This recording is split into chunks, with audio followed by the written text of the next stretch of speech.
Hi everyone! If you haven't seen the final poll results, here they are. We have a very clear winner with Dungeon Crawler plus Automation. I'm very sorry for all you supporters of farming plus deck building or survival plus exploration. They did seem pretty awesome too. Now you have no choice but to submit to the power of the polls. So, Dungeon Crawler plus Automation rose up very interesting ideas. Let me light up one particular comment that brings the Dungeon Crawler plus Automation combination in a very interesting way. Invisible Pawns comment. Yeah.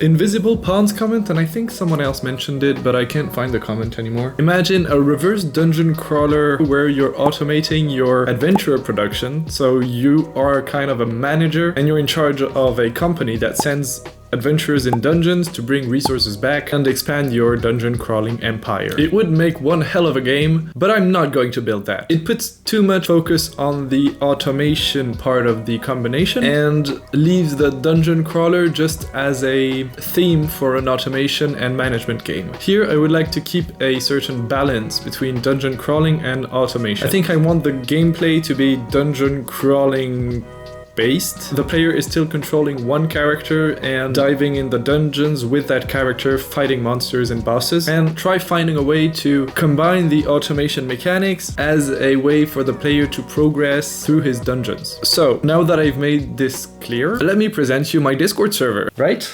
Is that what comes next on the plan? Wait, no, first of all, before that, a brief introduction on the brainstorming session.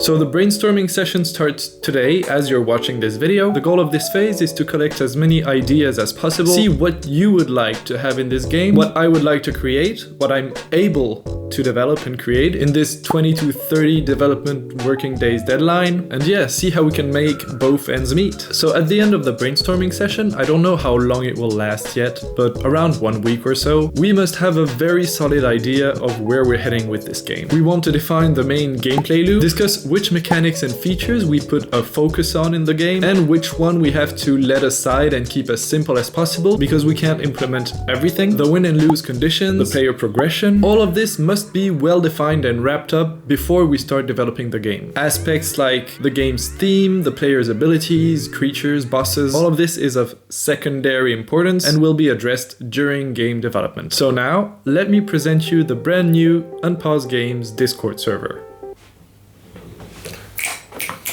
When you arrive on this server, you'll have to accept a set of rules. I'll let you discover their very basic rules that apply to everyday life. Let me just make the first rule explicit, and it's the most important rule on this server. Be respectful, you know. Any mean like rude or harassing or discriminant comments, these will just result in a simple permanent ban of the server. Anyways, let's get to what's really inside this server. Let's start with the section related to this concept, which is the community project. We have a channel for the official polls. Keep an eye on this channel as this is where decisions will be made. What's interesting here now is the brainstorming channel. In order to try and give a few guidelines for this brainstorming session, which is supposed to be like the messiest brainstorming session ever, but still, I'm trying to keep it organized in a way. I'm starting this discussion with 5 threads that cover different aspects of the game. First of all, the most important one here is the gameplay loop thread. I have identified 2 main ways of addressing the gameplay loop here. Either the player is running in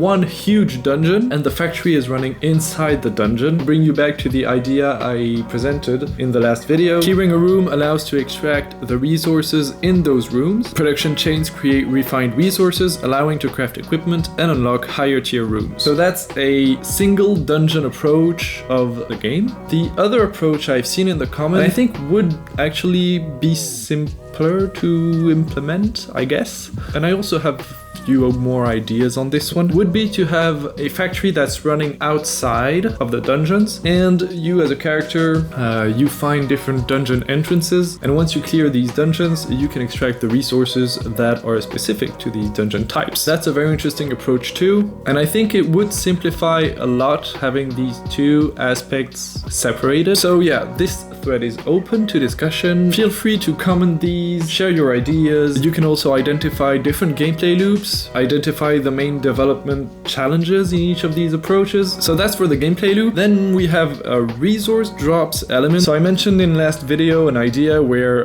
the base resources would be dropped by the creatures, and I read a comment that was actually interesting. This comment addresses the fact that this approach makes automating the base resource acquisition a challenge. Two solutions were identified. Either killing the creatures makes them drop a huge amount of resources, so you make the resources drop amount high enough so that there is no need to like specifically go farming for one resource. Or you could also capture the creatures and cage them, and you set up an extraction system on that creature to like suck the resources out from these creatures. That's kind of horrible. So that's the first solution. The base resources are dropped by the creatures. Or we could have, just like in any classic automation game, the base resources are extracted from resource nodes. We could still have creatures act like a special resource source, hard to say, and these special resources could be used to craft equipment. So these two approaches, base resources are either dropped by creatures or extracted on resource nodes. Then I've set up another thread on player progression. So I've identified two ways of having the player progress. Again, trying to keep the scope of the game small, I'd like it if we could choose one of these approaches. So either we have an equipment-based approach where refined resources are used to craft better equipment like armor, consumables, weapons, etc. Or the second approach is XP-based, so all the resources you refine are used like to craft XP vials, XP potions. These allow your player to level up, and leveling up would simply upgrade your player stats like your HP, your armor, etc. There's no equipment system to implement in this approach, so this is the most straightforward and simple one to implement. I still think with the XP based approach, I would still like the player to have different weapons. They could be crafted or looted. Like, weapons are the most straightforward way of adding gameplay diversity in the dungeon crawling experience. Those are two approaches for the player progression. The equipment based approach is the harder and longest one to implement, so it will add a few development days, whereas the XP based approach is more straightforward. Going for this approach would allow us to put more focus on other elements of the gameplay. I've also set up two threads for the automation part of the game. One of them is about fueling the machines. Since our asset pack poll winner is the professions and crafting pack, as you've seen in this pack, it features crafting animations for all of the 6 base characters like humans, orcs, elves, dwarves, halflings, and goblins. These animations open a path in the gameplay where machines actually require workforce to be run, and these humanoids could be freed by the player. They could be encaged in the dungeons, and if you free them, you gain workforce to work in your workstations, in your factory. This choice also implies a lot of potential features, like the workforce requiring food to work, so you'd have to set up special farms to feed your workers. You could have the different humanoids having different attributes, like the human is a balanced class, the dwarf works better in a forge, the goblin works just faster than the other classes, etc. The other path is just not developing this topic at all, having the machines not require fuel, just they run automatically. We don't use the animations for the humanoids at all. This simplifies game development, and this allows us to focus on other gameplay elements. The last thread I opened here is the logistics system related to the automation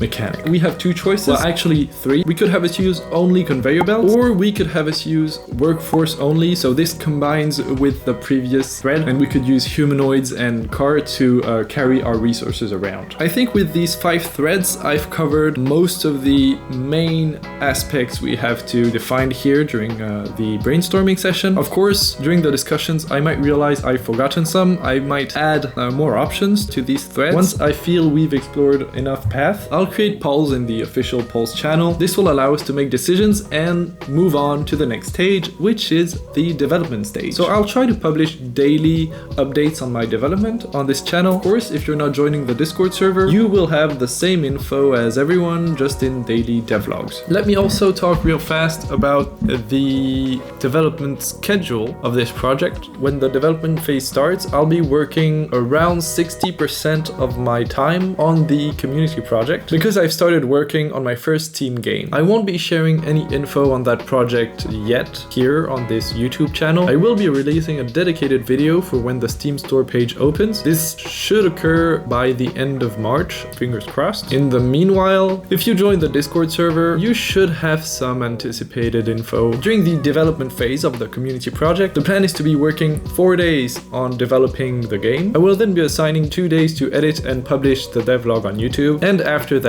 I'll be assigning 4 days to work on my Steam game. So that means one devlog is released every 2 weeks. I'm super excited to share my Steam game with you. It's also very restful to have one project where I don't feel the pressure of having to screen record and edit the video after that. So I think I should find some sort of balance with this schedule. I think I've said it all. I'm super excited to see you show up on this server. Welcome to everyone. Let's start creating this game all together and preparing all together to press play.